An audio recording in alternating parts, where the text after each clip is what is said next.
I've told you. They've given you a direct order. You have to go submit to chemical testing. Why? Under what ground? They don't have to have grounds. Yes, they do. No, they don't. You're going to take 9 heel-to-toe steps down and 9 heel-to-toe steps back. It's going to look something like this.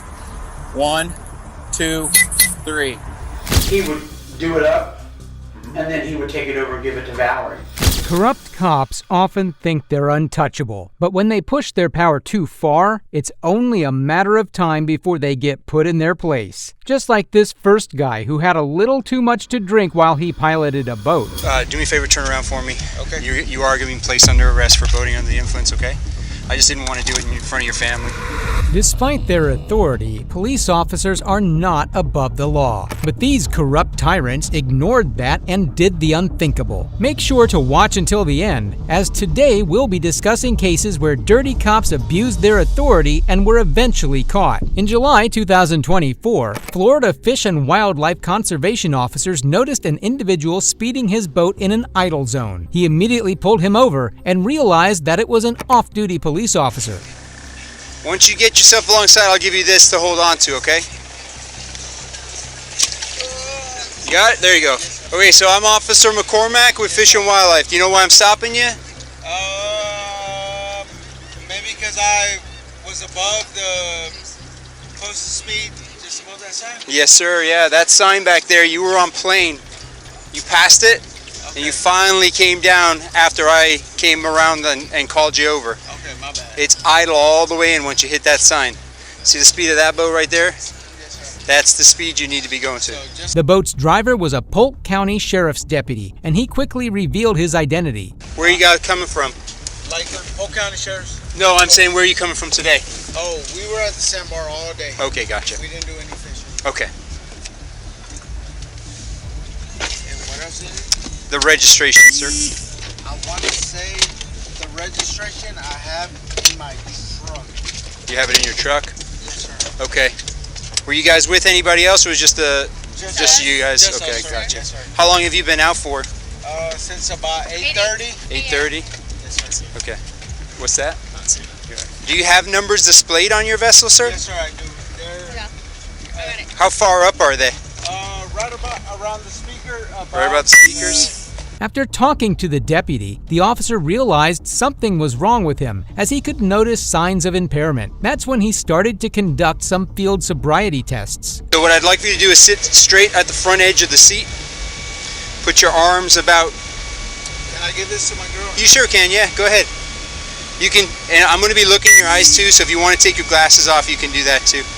You can sit them down to the side, whatever was comfortable for you.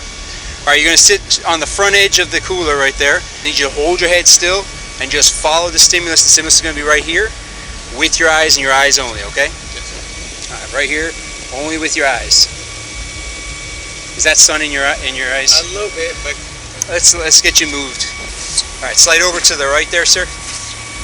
And then you're going to sit right here. This right or your right? I say left, you must touch your left index finger to your nose. Okay. Do you understand? Yes, sir. Begin.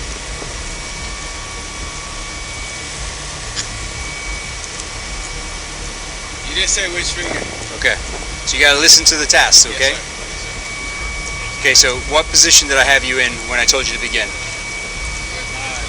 Okay, so you're going to need to have your head tilted back to a 45, eyes closed, and then I'll give you the directions, okay? Okay. Left.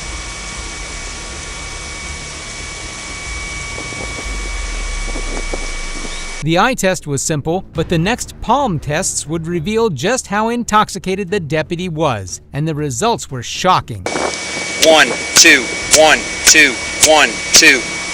Repeat this, speed up as you go, and do not stop until told. 1, 2, 1, 2, 1, 2. Begin. 1, 2, 1, 2, 1, 2, 1, 2, 1, 2, 1, 2, 1, 2, 1, 2, 1. Speed up. 1, 2, 1, 2, 1, 2, 1, 2, 1, 2, 1, 2, 1, 2, 1, 2, 1, 2, 1, 2, 1, 2, 1, 2. Okay. 1, 2, 3, 4. And you said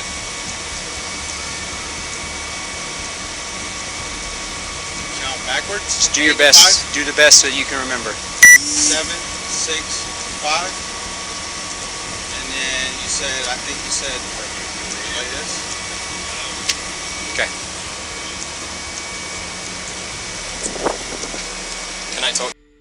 Yeah. Seeing the tests, the officers made their decision, and they had the courtesy to arrest him away from his family. He's his service pistol LT is on the boat. Is it your service one or just off-duty one? Off-duty, I'm sorry. What we're going to do is we're going to carefully walk over here. Just watch your step as you go across, right? We'll go up onto the dock right there. Okay, so listen. Whoa, you okay? Yeah, Lost your balance there. I was walking over there with Okay. the other deputy over there. So do me a favor, turn around for me. Okay. You are being placed under arrest for boating under the influence, okay? I just didn't want to do it in front of your family. I'll explain your options here in a second. What did I do wrong? So I see signs of impairment, odor of an alcoholic beverage coming from your breath. Okay. All right, so I saw signs of that would indicate impairment, right? So slurred speech, odor of an alcoholic beverage coming from your breath. Obviously there was beer cans or alcoholic beverage, empty beverages on the inside the boat, but on your standard field sobriety test, there were some indicators in there as well that showed. The deputy was taken to the police station, and a breath test recorded his BAC to be 0.165, which is twice the legal limit. He was charged with boating under the influence, and the Polk County Sheriff's Office placed him on administrative leave. Moving on, here's another instance where a drunk cop was caught and arrested. So right now, you will be placed under arrest for OVI. It's going to read your rights real quick. On January 3rd, 2023, an Ohio State trooper pulled over a vehicle for speeding at 100 miles per hour in a 65 mile per hour zone. As he approached, another car stopped behind it, revealing that the two drivers had been drag racing. You need your license, registration, proof of insurance. Is that your friend back there? Okay. So how long ago did you drink? When? Tuesday? Okay. Alright, I'll be right back. You got your license, registration, proof of insurance? How much have you had to drink? Nothing. Okay. I'm just following her home. Okay. The second vehicle's driver was later identified as off-duty Columbus police officer Trier Kniper. She had stopped for her friend, but soon she would also find herself in trouble. Any reason why you guys are racing? Okay. Because you're not the only people on the road. You do understand that. Okay. You stand right here. Have you had any recent head injuries or do you have any inner ear problems? No. Are you wearing contacts? I'm sorry? Are you wearing contacts? No. No. Go ahead and spit your gum out for me. Interlace your fingers like this. Place them up under your chin. That'll help keep your head still, okay?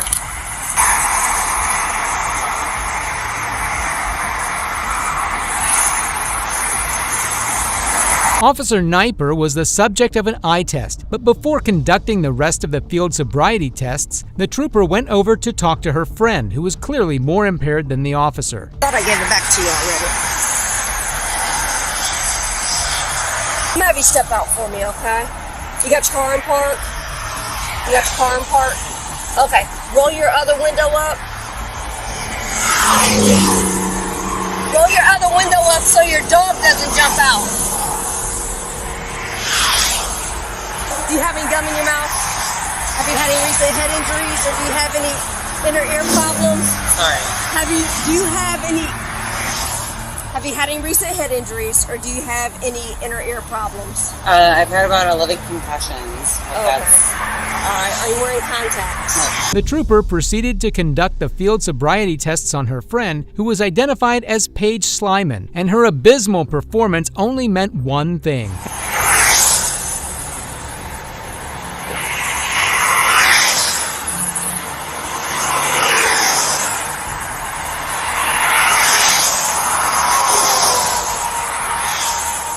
Put your right foot in front of your left. Heel of your right foot touching the toe of your left.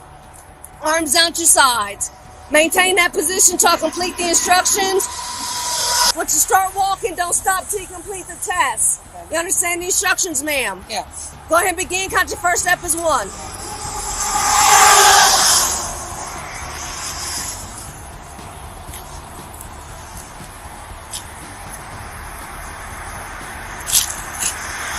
Improper turn.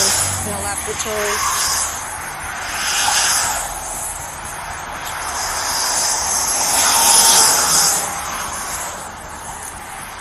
Okay. We'll come up here a little closer. Alright. Go ahead and turn around for me. Hands behind your back. Palms together. I'm gonna raise your sleeves up. Palms together for me. Palms. Yep. Don't interlace them. Yep, just like that.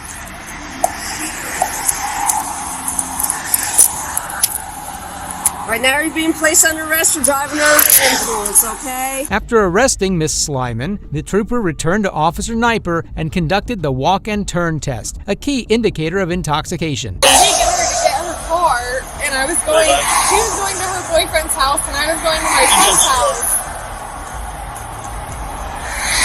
And when I saw she was getting pulled over, I just pulled over with her. So I detect the odor of alcohol. So make sure you can run some tests, alright? I'm gonna have you step over this way a little bit more, right there. Cool.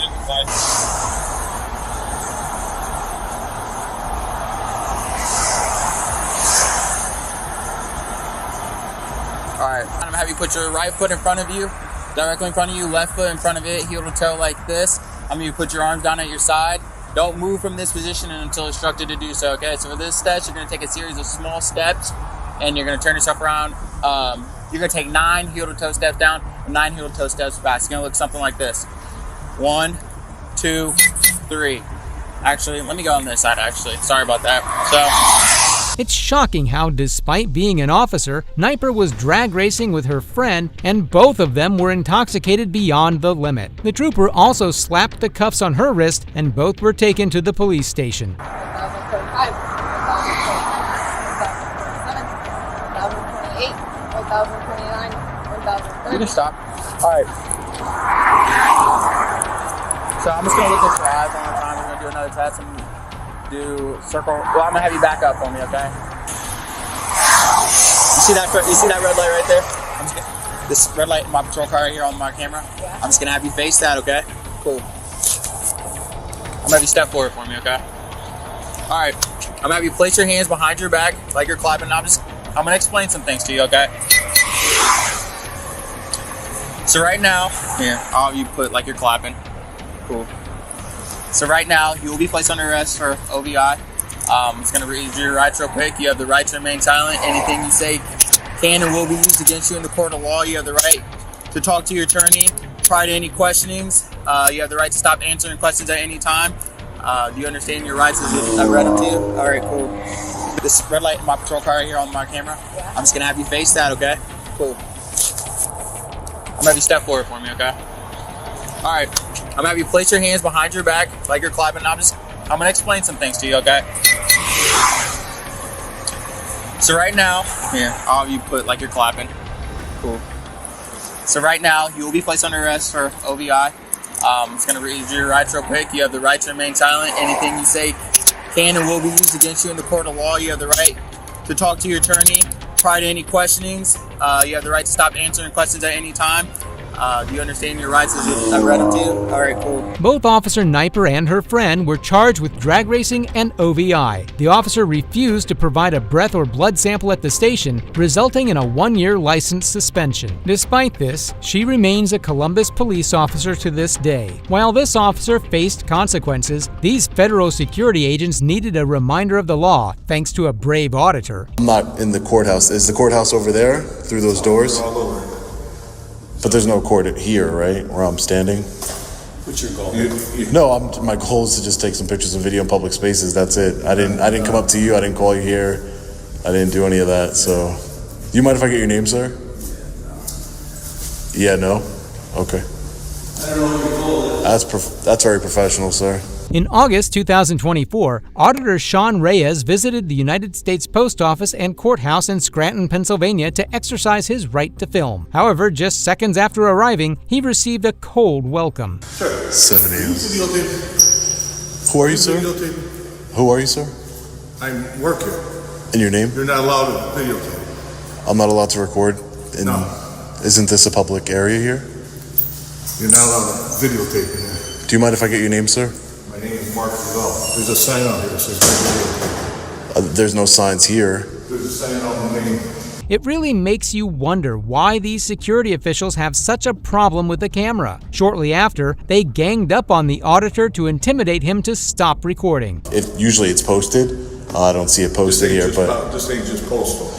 right. Well, I'm not in the courthouse. Is the courthouse over there through those doors? All over. But there's no court here, right, where I'm standing? What's your goal? No, my goal is to just take some pictures and video in public spaces. That's it. I didn't come up to you. I didn't call you here. I didn't do any of that. So, do you mind if I get your name, sir? Yeah, no? Okay. I don't know what your goal is. That's very professional, sir. Well, no, I'm trying to tell you it's a federal law. It's normally posted, and it says photographs for news purposes may be taken entrances, lobbies, and foyers. This is a lobby, and it's a federal law. So you might be mistaken on the rules. Like I said, I wish we had it posted. I can bring it up on my phone, though, if you'd like. These clueless security guards had no understanding of the law and had no idea they were up against someone who knew it far better than they did. I know you said you didn't want to read it, sir, but I just so we have them. Sir, do you mind if I get your name? Sir? Do you mind if I get your name? Tony? Nice to meet you, Tony. Thank you for being professional. Do you mind if I get your name, sir? Still no? Okay. What's your name, sir? Well, I mean, you're not giving me yours, or else I would give you mine. Okay, what's your name, sir? Well, when he gives me his name, I'll tell you. Yeah. So when you properly identify yourself, I'll tell you. Craig? My name is Sean, Craig. Nice to meet you. No, what's your name? Craig what? My name is Sean. Craig what? It's okay for you to know my last name, but I don't get to know your name. How does that work? What's your goal here, buddy? My goal is to take some. It's a beautiful building here. It's great architecture here. It's a very historical building. Sean insisted on a supervisor or a law enforcement officer while trying to educate the security officials by showing them the statutes. However, they ignored the facts and refused to listen. You have, a bunch of memorabilia everywhere, for people to see. Am I from the area? I'm in town on business. No, I'm not from the area. No, I'm just taking some pictures. It's a beautiful lobby here with different architecture and different models here. Were you across the street taking pictures over there? Where? Across the street. Oh, I don't know what's across the street. That's a beautiful building. Really? Yeah, I'll get to it. See, look, I know you didn't want to read it, but I'll just show it to you. No, you don't have to show it to me. There's somebody coming down the top. I know, but I'm just saying this is from the USPS website, the Federal Rules and Regulations Governing Conduct. I'm just trying to give clarification to the situation, sir. That's it. I mean, is there a reason why you're walking in front of me, sir? Are you supervisor, sir? No? Do you mind if I get your name? You don't mind? You're asking everybody's name, but you're not giving us yours. I did. I said my name is Sean. What's your last name? What's your last name, sir? What's up? My last name's Reyes, sir. Nice to meet Reyes? you. Yeah. Nice to meet Where are you. you from? Finally, after some time, a deputy marshal and the head of security of the building appeared to talk to Sean. It was time for these clueless officials to get a much-needed lesson on the law. I'm Gio. Gio? Nice to meet you, Nice Gio. to meet you. What brings you here? What's going on? Oh, no, I just saw this beautiful building here. It's a great architecture, and I was trying to explain to these, the security. Just so you know, he's walking around videotaping and talking. Right, yeah, I'm documenting. Yeah. Exactly what I said I was doing. Who are you, sir? I'm a deputy U.S. Marshal. You're a deputy with U.S. Marshal. Okay. Yeah. No. I saw this beautiful. I saw the memorabilia here. I was just walking around taking pictures of the. This is down in this is a public space area. Right. Right. So, right here in this area, if you have your phone out and stuff like that, you're taking pictures here and there. That's fine. Right. That's what I was trying to explain to them. So where the buck stops is once you start getting towards your secure area over here. So that's the federal courthouse, right? Yes, this is part of the federal courthouse. Right. But this is a public space. Right. Once you get near the access secure area, that's where the buck stops. Right. It's good to see that at least someone knows the law. Slowly, we watch as the dumb officials start to get away from the scene, realizing that they've been proven wrong and held accountable for their actions. Yeah, there's no, I don't agree that there should be transparency in the courthouses, but I'm not going against a federal judge because I lose every time. Like that's across the country. Right. No, I know it's a federal statute. Yeah. I know it's a federal statute. Like I said, but when you're I don't have to agree with it. If you're in here and you're recording these areas, The only thing is obviously be respectful of everyone. Right, yeah, no, you have a lot of memorabilia over here posted and stuff like that, so I was just looking at it. But once we enter near the secure area there, right, where we have our magnetometers or security checkpoint, just like the airport. Right. You know, when you're... Well, you can record at the airport. If you're standing in line and stuff like that, there are signs posted saying no video, no... No. Listen, I don't want to get into the back and forth with you about it. I'm just saying, just from personal experience, there's a TSA memo too that says you can record at the security checkpoint, but that's neither here nor there. We're not at the airport. I'm not trying to... They came up to me saying I couldn't record in this area, and I tried to tell them about the rules and regulations, where it specifically says for news purposes you're allowed to record. We're not going to sit here and argue about it. Right? No, I'm not arguing with you, Gio. The deputy did stand with Sean on the law, but never tried to teach some lesson on the law to those idiot officials who still had no remorse for their actions. Once we get to the secure checkpoint areas, that's where the buck stops. Right, that's the federal. That's all yeah, because that's the federal courthouse, right? I mean, this is all part of it. Well, yeah. This building, because there's an atrium that connects both buildings. Right. And it all falls under the federal courthouse. It's a federal building. Right, it's a federal building, right. But depending on where I'm in the building, there's different guidelines and regulations that govern conduct, and that's what I was trying to tell them. All the business happens past that checkpoint. Right.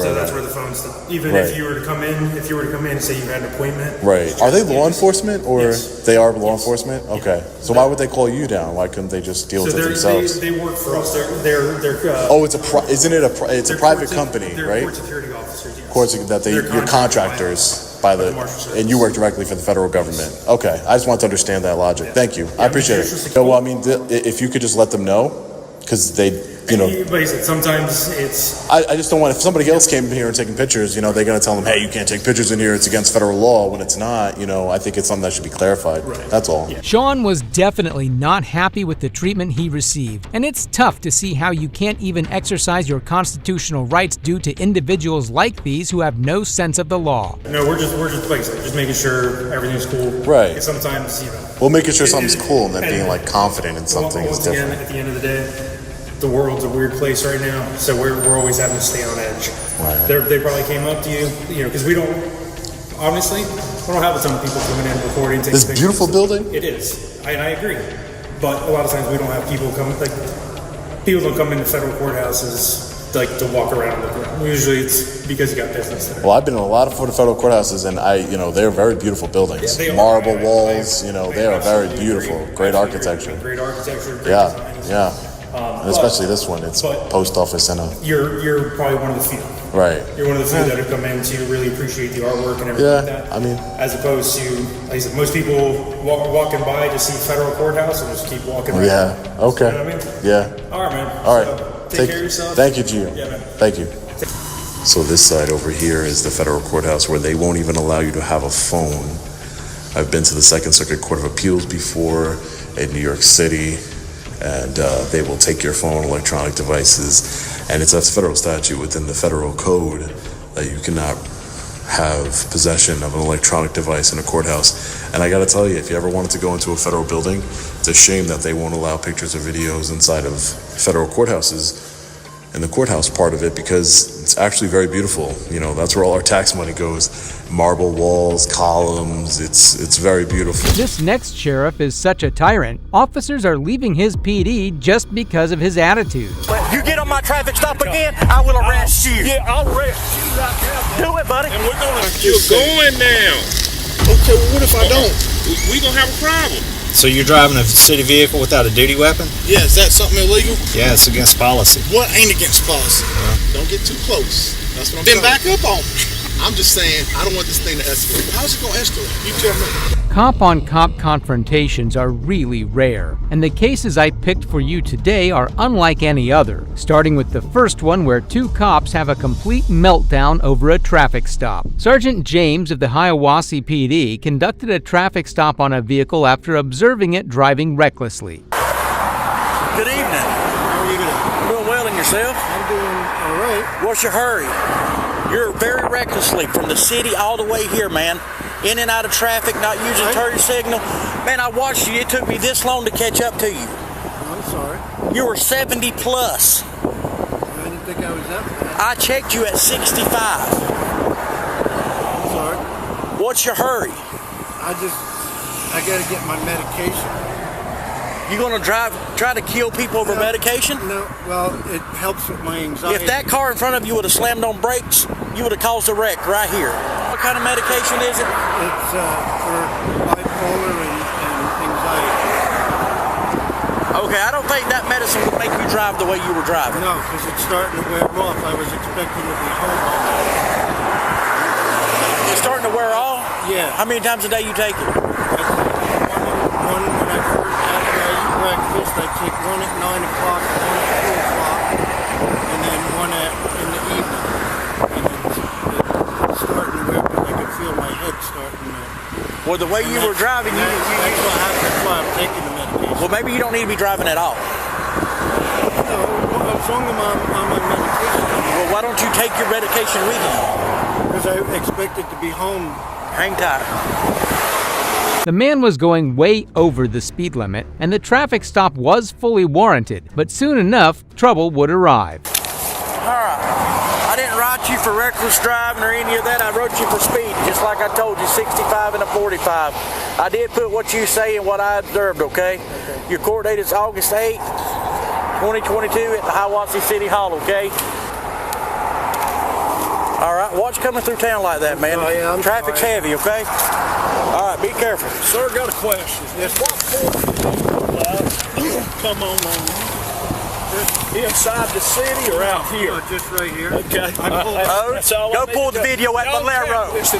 You get on my traffic stop again, I will arrest you. Yeah, I'll arrest you right now. Do it, buddy. And we're going to do it. Charges against your ignorance. Do it, Ode. Go for it. Do it.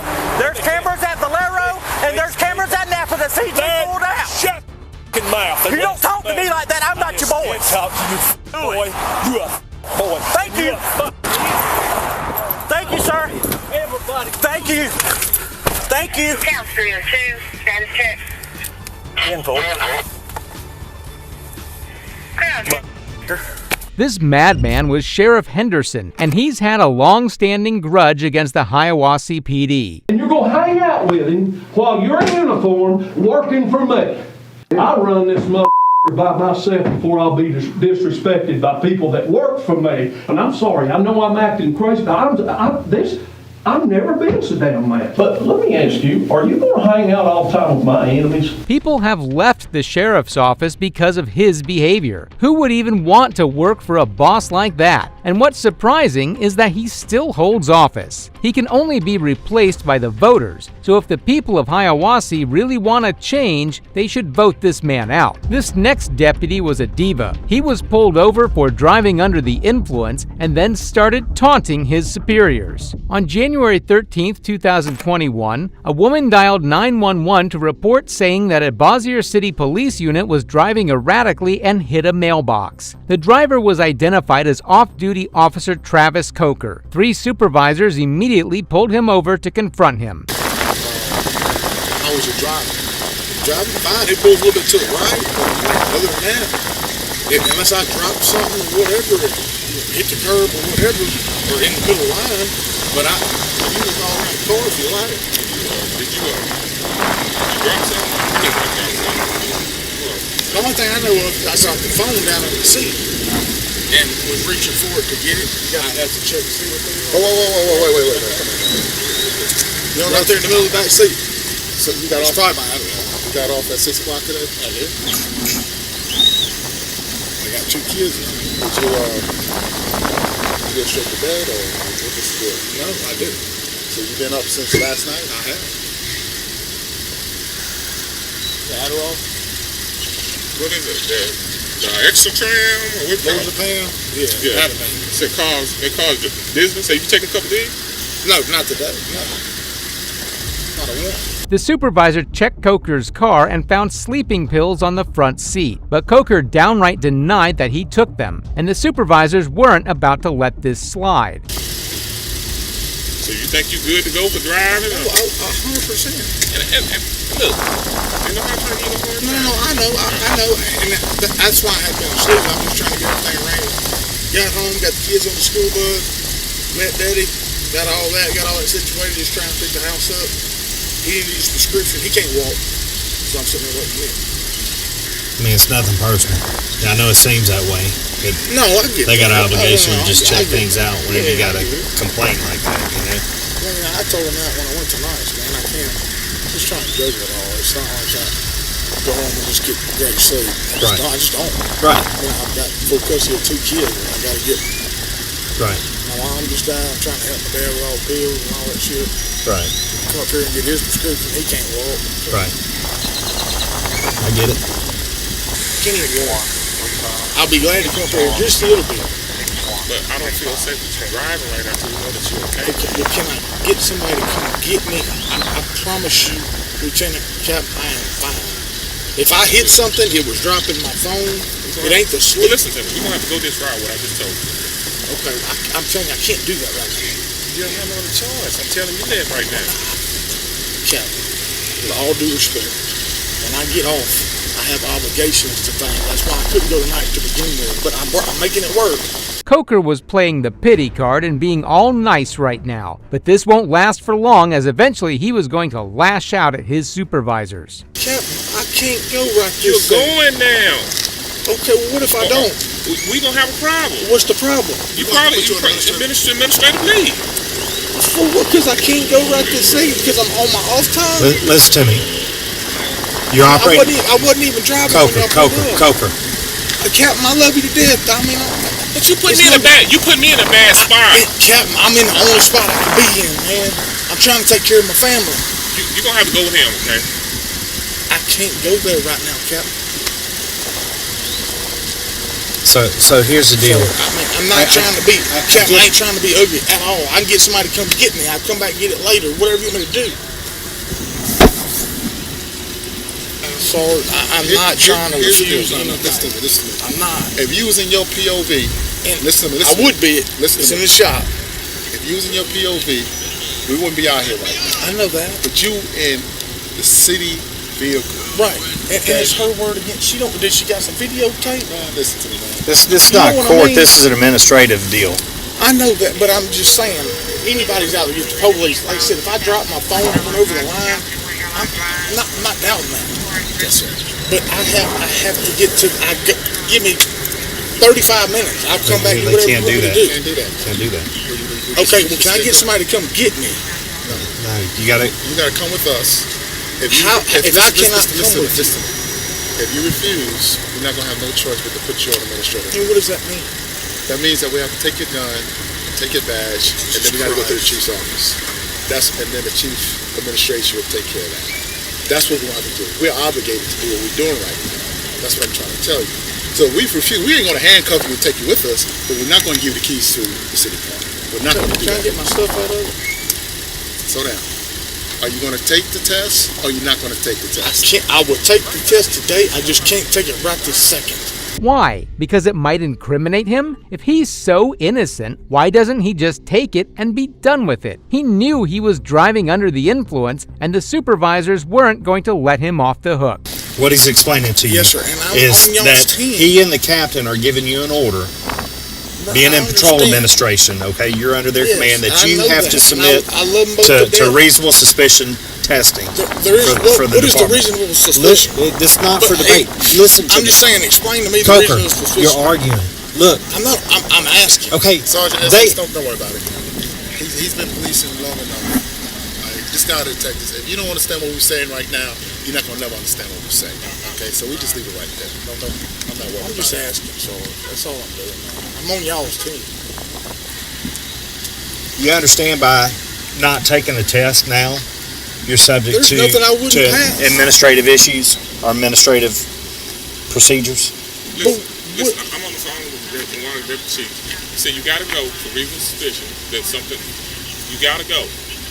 I can't go right this second. Can you give me 30 minutes? And we're gonna make sure whatever your family needs are, we will make sure those family needs are taken care of. I have to take care of it. I go to work every night. I'm there at 10 o'clock. Are you going to submit to the testing or not? I will go to any test y'all want me to go to. Just give me just a little bit of time. Can't do that. And I will drive a POV back there. We're not gonna let you drive. That's the purpose of the test. To make sure that you're Let okay. me get somebody come get me, and then I will get my stuff in order at the house, and I will come right back. The supervisors offered Coker that they'll go take care of the family stuff he wants to do, and he was not allowed to drive his car right now. Coker was then told that he can't touch anything in the car since this was now an active investigation. This didn't sit right with him. You owe you day shift? No, you don't owe me anything. But you know what you owe me? Not to lie to me. Nobody lying to you like that. Y'all didn't. I'm not lying to you. You didn't, but I got lied to by multiple people. Not you, Captain. Listen to me. Can I explain to that? Yeah, you can. They didn't lie to you either. It was miscommunication. They were supposed to get with me, and I had put out the letter before they. Yes, nobody lied to you. Well, they didn't get with you. Like they said they would.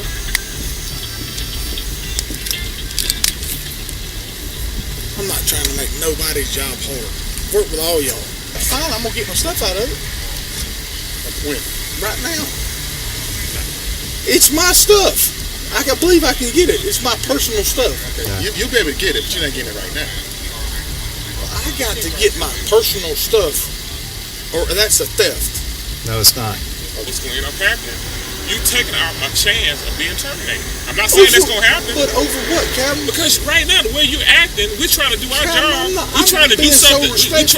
You are being respectful. I'm being as respectful as I can be. Are you going, yes or no? Captain, I have an obligation at home. I'm off. I'm not going right now. It's a yes or no answer. I'm not going right now. Okay. Can I get my personal stuff out of my car? Do you have any weapons inside that car? No, sir. Okay, where's your weapon? It is at home. So you're driving a city vehicle without a duty weapon? Yeah, is that something illegal? Yeah, it's against policy. What ain't against policy? Well, maybe you should brush up on it just a little bit. Okay, I guarantee you we can look around and everybody's broke policy. Okay. Coker was so stubborn he wasn't letting the supervisors do their job. What's worse is that Coker was about to snap on the officers since his pity act didn't work. It's not open. You ain't doing no digging, man. Y'all can look. Man, it ain't nothing. What is it that you need out of your I got $600 in the console. Okay, I'm gonna get it. No. You're not going in the vehicle. Listen, you don't understand, Coker. I got the keys to the car. I need that money. Yeah, we're gonna get my money. We're gonna get you the money. Nobody trying to keep your money from you. Nobody gonna keep your money. Well, why can't I get it now? Step to the front of the car, man. You can get it from Hey, stand in front of us. Good, how are you? Oh, now I'm in trouble now. Stand back in front of the vehicle. I need my cigarettes. Stand in front of the vehicle. Am I under arrest? No. What, I need to stand in front of the damn vehicle? Because I said so, that's why. Well, who are you to say so? You ain't no rank to me today. At this point, I don't trust you, man. I don't care if you trust me or not. I don't want you near me. I want you That's fine. I don't want you near me. How about that? Well, I'm not under arrest. Put that in the car. Can you grab my bucket of dip sitting out there under the seat, please? And my wallet, Captain, and Where's your wallet? hey, hey. I'm just trying to look and see where it's at. Hey. It's probably right on the. Just come back over here, man. Jesus Christ, man! I'm under arrest, You're not Sarge. under arrest. What in the fuck is You're going not on? under arrest. You're frustrated. I am badly. And I get that. This it? Yes, sir. And my black wallet. Where's your wallet at? Well, I'm trying to think. It should be right around there somewhere. Even though the supervisors weren't supposed to hand him over his belongings, they still did it out of the spirit of being on the same force. But Coker was extremely ungrateful and even challenged his supervisor's authority. You can't deprive somebody of their stuff. They're not depriving your stuff, though. Well, how long does... Well, let's define deprive. I mean, we can sit here and play Webster all you want to. But let's define deprive. Okay. Because I to work permanently keep you from it, they're not. You're going to get it back. However, at what point in time? Whenever you make arrangements to get like the stuff out of your vehicle. Breaks in the car and says, "I'm going to give it back." Not today. Okay. I'm not going to have this debate with you. It's not a theft. It is a theft. It's not a theft, It is a Coker. theft. It's not a theft. It's a theft. Well, after we get done, then you contact the sheriff's office, and then you can make a report of theft. Sarge, I wouldn't do that, man. Okay, I'm just telling you. You got to. I understand you're frustrated, but you're going about things the wrong way. I can't do it right now, or otherwise I would, I understand, but you have to do it now. That's what they're telling you, is you have to. That's an order. I don't have to. You're right. There are consequences if you don't, though. Right. Okay. You have no proof of I've done anything. Okay, Coker. Sarge, this is the last Do you understand? Do you understand that we're not talking about guilt beyond a reasonable doubt? For an administrative purposes, all they got to have is a preponderance of evidence. Okay. You understand? What is the preponderance of evidence? It's the lowest. Where's the evidence? Listen to me. This is an administrative matter. It's not a criminal matter. What are we doing? Giving you a ride home. Man, y'all call some man. Y'all ain't gotta do that. I ain't mad at none of y'all. Y'all treating me like shit. I ain't mad at none of y'all. Nobody treat you like anything, Cole. We had a complaint. We gotta see through it. But you're hindering us from doing what we gotta do. No, I'm not. Man, my family comes first, man. Okay. And I told you that. We sit here probably on scene right here probably at least about 20 or 30 minutes. That I could have been done. And don't smoke right now because you're finna get in his unit. I gotta go in there and get my prescription, Captain. I mean, I ain't got no choice why I'm here. You think I want to be here not asleep? That's where you're missing it, man. I'm missing it. Yes, you are. No, I'm not. You in the city car. Oh, I might be, but you have no jurisdiction right here. Take me nowhere. It's not a criminal matter, dude. It's an administrative matter. It's not. It is administrative matter, but I've done nothing wrong. Where's the complainant? These are the complainants. Who's complaining? Yes, sir. Who's complaining? Dude, you have a bad understanding. No, what I do is I understand the law. So we're not dealing with law. That's what you don't understand. Well, we're dealing with a complaint. We're dealing with administrative issues right now. They've given What are they? They've given you. What are they? I'm not going to argue. You can take it up with Captain Aguirre. What are they? You can take it up with Sergeant Matt. What are the issues? I've told you. They've given you a direct order. You have to go submit to chemical testing. Why? Under what grounds? They don't have to have grounds. Yes, they do. No, they don't. Yes, they do. No, they don't. Did I get pulled for a random? It doesn't matter. Sorry, then take it up with your attorney and civil service. I suggest you do. What it said. I've already read it. I know what it said. The department's own policy clearly stated that they adhere to a drug alcohol-free workplace. Any supervisor can ask their deputy to submit to a breath test, and if any deputy is taking medication that might impair their ability to work, they should declare it. Coker violated both of these policies. I'm good right here. Listen, man. I'm good. Let's not get to the point where this thing gets escalated. It don't have to get escalated because the thing is, you're OJ here. Okay? And you might have the car, but you don't have me. Okay, I understand. Okay, and I'm just going to cut and drive on that. That's okay, I stand where I want to. Okay. I think I'm good. Let me tell you something. Okay, go ahead and tell me. Don't get too close. That's what I'm Then telling back up on me. I'm right here. Okay. I'm asking you to stand right there. Okay. Don't stand right there. I'm just saying, I don't want this thing to escalate. How's it going to escalate? You tell me. Well, I'm telling you, I don't want you to get too close over here. Let my captain do what he got to do. Okay. That's what I'm You asking. tell me how it's going to escalate. I'm hoping it don't escalate. Well, what would it escalate into? I don't know. I'm just telling you. I'll let them know that it's going to escalate because I'll stand on the curb. I don't want it to escalate. Yeah. Me. Okay. I know you don't. Okay. Cool. Yeah. I know you just stand right there. Don't get closer to me. Then you don't get close to me. I'm right here. I'm good. I'm good too. Cool. I just want my fucking shit out of my car. We're on the same page. Yeah. No, I don't think we are. Yeah, we are. I don't think so. Yeah. Because you have to step closer. And I'm glad you're right where you're at. Yeah, I'm right where I'm at. And you step closer than me. Yeah, I know. Because I'm good. Because I don't want it to escalate. Me neither. Cool. That's what I'm saying. We're on the same page. Yeah. Yeah. See all this out here? This is Bossier Parish, not Bossier City. Sure? Very sure. All right. Lived here 35 years. I agree with you. No, I agree with you. I agree with you. His supervisor was being humble. You can see how he's trained not to escalate the situation. If it was any other officer, they would have had him in cuffs just for raising his voice. All the while, Coker continued to behave like a spoiled brat. Still with you. I hope you won't hate me then. I don't hate you now. Well, hopefully we'll forget about this little incident. Probably not. What are the deputies to blame for when the chiefs are corrupt? This chief stole from his department and finally got caught. I didn't fight the system because I honestly believed they were my checks. It's scary when you start seeing police chiefs being interrogated for corruption. How can you trust any cop if their chief gets caught for his crimes? This interrogation will show you exactly how this chief manipulated the system and cashed in on it. On March 10, 2018, Buckeye Lake Police Chief James Hansey went over to a residence for a police call and accidentally fired his weapon. This led to an investigation into the chief's conduct, where the police found out that there was a lot of shady stuff he had been doing this whole time, and nobody knew. I wasn't even thinking of being on technically light duty. Right. Had no gun with me. And, you know, with there someone possibly being in that house dying, you guys have done the same thing. You'd have went in. We had 3 people here, and we've been trained. I told Ritter, give me your handgun. Vermaiden went around the side of the trailer to see if there was a door on the back. And we went in, cover 3. Vermaiden was the first one in the door, went to the right, because it's a single wide.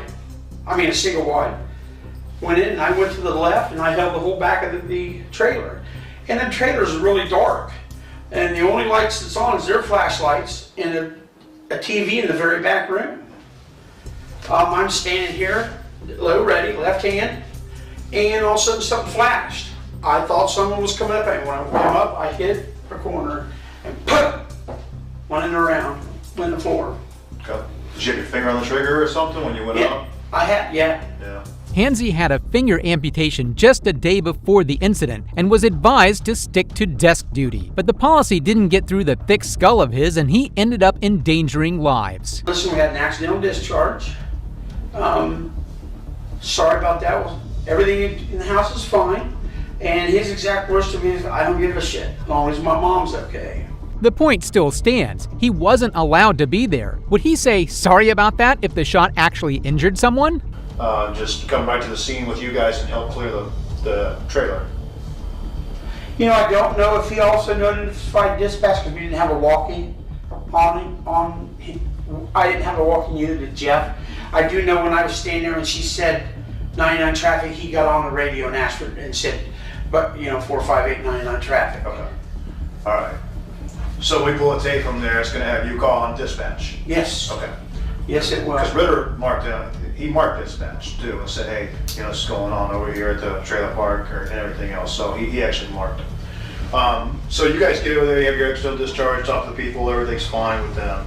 Now, at some point, Hebert came over, right? Yes. Okay. Were they called to come over? I don't know. Yes, obviously it's the mayor's fault. Dodging accountability is going to be difficult for a guy his size. I did exactly what I was supposed to do. I called the mayor. I called the mayor 6 times and she never called me back. She called Ritter instead of calling my phone. She does that a lot. Just the other day, she's standing there, Ritter's phone goes off. Call from Peggy Wells. He's talking to her. I'm like, I walk up and say, why aren't you calling me? I'm the chief. Right. From years, she's been on council for years, and yeah, she never liked the police department. She's actually picketed against the fire department. She don't like them. She had a big meeting with Randy Thorpe, and Billy was still there, and wanted to see about bringing them in and get rid of us. And Billy and them guys told him, you can't afford us. Right. But when she took over mayor, and she took me in on January 19th, I told her, I said, all I want to do is my job. Yeah. I want to work with you. I have no hard feelings about nothing. I didn't know cops were allowed to work from home. Do they handcuff using emails? Who allowed him to be paid while he worked from home? I guess a couple of them mentioned a computer that you had at home, that your excuse was that you had to go home because you had some information on the computer at home that you didn't at work.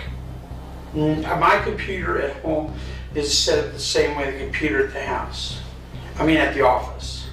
Okay. And if I was at my house doing stuff and writing, you can go to my house right now and I can show you the stuff that I've done, changing policies and changing things. I've had permission from our mayor, Kate Carroll, to go there. Okay. Have you had permission from this mayor to go there? No, and I haven't. Okay. All right. If I wish I'd have brought my phone in. The times that they're probably talking about is I burnt my foot right heel really bad, clear to the bone.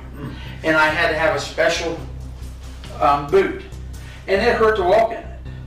The police chiefs should report weekly to some higher authority, and investigators should go through the police station at least once a month. And I would come in the mornings, I would get the mail like I was supposed to, I would check the phone recorders and do everything else, and then I would go to the house and do what I had to do. But I always had my walkie right there, and they knew this. Well, I think part of it too was they said they came over, a couple of times, and you were just wearing shorts and a t-shirt watching cops while you were on duty. No. And that was and then when I checked the records, you had him logged down his hours that day. But my concern is if you're at home that day, and that's true. Let's say that's true what he's saying, If you're just sitting around watching cops when you're supposed to be at work, that could be an issue. Right. Obviously, I mean, you're the chief of police. You wouldn't want one of your guys doing that. I would go home a lot, but I would not. I would be in blue jeans or my BDU pants and a shirt that always said police, and I would be doing the stuff that I was allowed to do on the computer per the mayor. He was treating the police station like a restaurant he owned. What a waste of tax dollars. So what are your procedures for junking cars? Junking cars? Yeah, let's say you get a car in an impound, nobody comes and gets it. What is your procedures to get rid of that vehicle? Run the thing through the state of Ohio. They come back and tell us if there's a lien on it. And then you send that person, or if there's a lien on it, you send that person 10-day notice. Or if there's no lien on it, you send that person, the owner, 10-day notice. And then if they don't collect it or we get it back, they've got 10 days to pay the towing or anything like that. If not, then I go get a title from the BMV, and then we gather how many ever cars we got up, get 3 bids, and then people come out and look at the, like junkyards or private people or whatever. They look at all the cars all at once and give you 3 bids, and the highest bidder gets them. Okay. As if the situation couldn't get worse, Chief Hansey was also accused of removing batteries from junk cars and selling them for personal profit. Have you ever taken any batteries out and sold the batteries? No. No? And the reason I'm asking in this setting, Jimmy, is this is a setting where under Gary, you can't be charged with what we're talking about. We can't talk about this criminally. Right. Okay, but if that comes out criminally, there's going to be some issues probably with stealing, okay? So there's been those allegations, and a little more than just allegations, very, very specific things that I've checked out that are not making a lot of sense, okay? One of them especially being a water pump that was taken off of a truck for Randy. If anything was taken off them cars, the village already owned them, and they had permission from the mayor to take anything. I personally have never taken anything off the cars, out of the cars, anything. Now Randy and Mark Dimick has, yes, but they've always had permission, and they've never done anything until the vehicles were owned by the village. Sure. This police department was a joke. Petty crime right under the roof of a police station? Did you take any batteries then after they owned it? Did the mayor say, hey, you can take these? I'm trying to explain it for myself in my head why I've had 2 people tell me the same thing now. 2 different people. One, that I would say is completely on your side. One that says maybe not completely on your side, and they're both telling me the same thing. So I'm trying to figure that out why in my head that would be the case. So is there a circumstance or an instance where you did take a battery or 2 after the mayor cleared it? I've never taken a battery. Never. Never. Okay. Never. All right. Well, I needed to ask you about that because, like I said, I've had a couple of them here. All right. The detectives wanted more out of the chief, so they shifted the point and attacked him for the same discharge situation. In the village, they took a call, even though they're not cleared to come back for 2 more days. Would you per se, do you have a problem with that? If it was the same situation that I was put in, sure, call exactly the same. No, I would not. Okay. And why is that? Because there was imminent risk of death. He was there. He had plenty enough people to take care of what the situation was. And I believe he has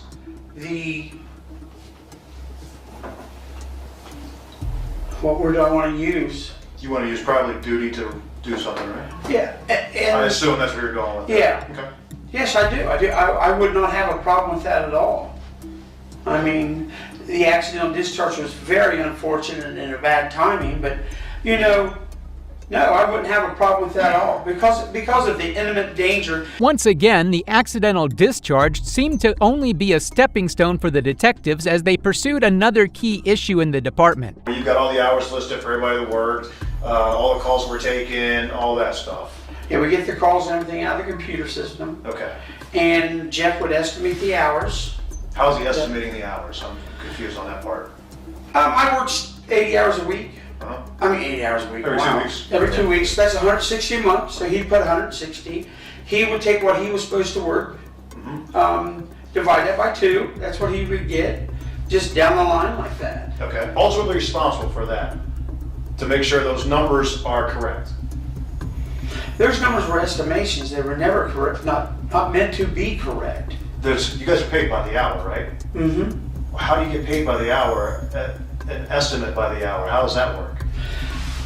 Because we have a time clock. We got to turn stuff. I mean, we literally have a time clock. How do you pay officers by the hour? There were so many holes in the PD, it was difficult to comprehend. Then you're ultimately responsible for making sure the numbers are accurate when they go to Mary, who I assume Mary does some other report as well, or did at the time. I have no clue. We just turn in our time sheets to her. But you make a report for city council, or for village council. I'm sorry, if I keep calling city council, I'm just used to this.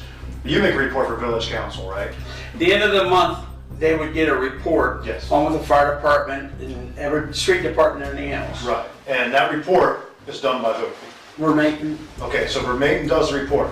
He does the report up, and I would assume, since you're the guy in charge ultimately, and you're the one responsible for numbers ultimately, you look at that report. No. You don't look at the report that Vermaten's doing? No, he would come in or on a Friday, when I'm off on Fridays, and he knows Monday is the council meeting, he would do it up, and then he would take it over and give it to Valerie. I have no clue.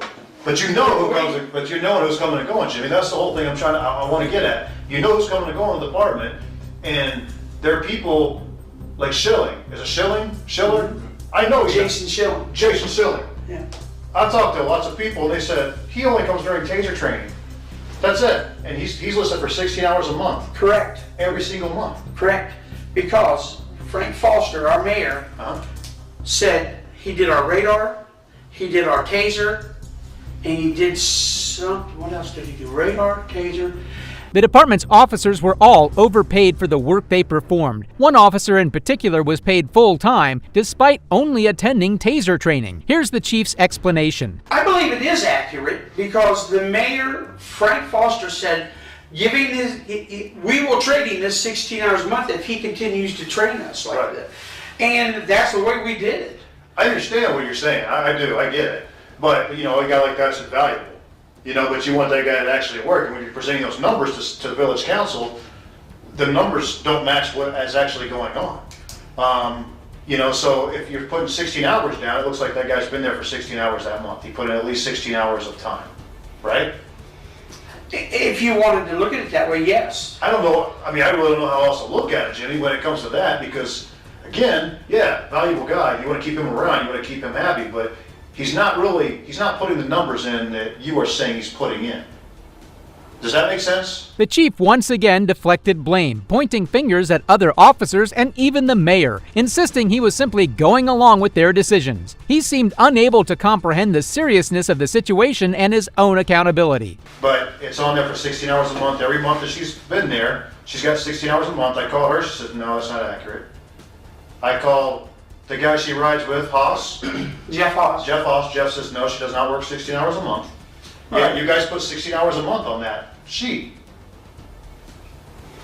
Again, you understand that's a criminal charge. That could be a criminal charge to do all that stuff. There's no monetary value. There's no monetary value. You're making it public. You're making a public record. You're falsifying a public document because it's going over to village council. You see what I'm saying? So you're falsifying a document that goes over there, and I don't know why. I don't get it. I really don't understand it. You know, but I mean, this is a place to explain it, Jimmy. If you're going to, I mean, this is where it gets explained. Well, sure, I know this is where it gets explained. The chief was shown his crimes, and that immediately made him start gaslighting the detectives. Let's go to these checks that were cashed for the insurance company. Now, I talked to the insurance company about those checks, and they had some pretty big issues with them. Mm-hmm. All right, that may be something that I'm going to have to turn over to somebody else to investigate criminally. If it gets to that point, I may have to do that. I don't know what the insurance checks that when you were transported to the hospital, you were supposed to pay. You were supposed to cash them, and you cashed 4 of them. Oh Lord, you got to be kidding me. See, Jimmy, the problem with an internal investigation is once it starts rolling, it starts opening the door to all kinds of other stuff that comes in. Mm-hmm. And I have a duty now to at least address it and try to figure out what's going on. In this setting, again, you're under Garrity, okay? I can't use anything you say criminally, period. Okay? Oh, I understand. So, all right, I want you to understand that, you know, before you. This is funny. These checks, I honestly, wholeheartedly, with my life, believe they were my Aflac checks. Because I talked to John Curtis, you can call him and ask him, I got him in my phone. He says, you've got a check coming, and you're going to have checks coming for your follow-up visits. I just got a check, and you can run out to my truck or give me the keys. I got $3,100 out there. I just got an Aflac check for this. Okay. I honestly, wholeheartedly, 1,000,000% believe them checks were mine. This started to piss me off. When I found out they weren't, I made arrangements and they were taking money out of my payroll every month. I didn't fight the system because I honestly, guys, I honestly believed they were my checks. So did you get any Aflac checks during that time that you were getting those checks? Yes. Okay, so did you wonder like, hey, wait a minute, why is Aflac sending me another check? No, because he told me that I had money coming from follow-ups. Gotcha. Just like a few minutes ago, I go to the hospital. I've been to the hospital since February 4th, every day for 3 hours. The entire police department was a mess, and the detectives were just dropping bombs at the chief, who should have been aware of this prior to this investigation. As the investigation neared its end, Hansie's desperation became clear, and he even admitted to some of the alleged misconduct. In the end, he once again tried to become the victim in this situation. Right before Mary left in December, I asked if we could get a window tint meter for $48. No, you don't have the money. Seriously? Wow, $48? $48. So that's the way we've always been in that village from day one I started. They don't give us nothing. We buy our own paper. We buy our own uniform. They give us a uniform allowance. But we buy our own boots and we buy our own guns and our belts and stuff that whatever the uniform allowance won't cover. You know, that reminds me of something though, Jimmy, I gotta ask you before you take off here. You threw away a bunch of property the other day. Yeah. No, it was boxes and stuff like that. Okay. And one of them was one of our uniform shirts. Yes, I didn't yes. see that. Yeah. Why'd you throw away our shirt? It had been in the back of the property room forever. So some of the stuff you threw away, was that property or just boxes? Because we found some dried up weed and all that stuff too out there. You understand, you gotta get court orders to throw that stuff out, right? Right, that was just dirt. Shortly after the interrogation ended, and after the investigation was concluded, Chief Hansie was charged with 22 administrative counts. Chief Hansie was immediately dismissed from his position and placed on diversion. Fortunately, he was removed from his position and held responsible for his negligence and misconduct. If you like crime content like this, subscribe to stay tuned. Thanks for watching. You weren't even here. I wait for the supervisor. 5-4, speeding.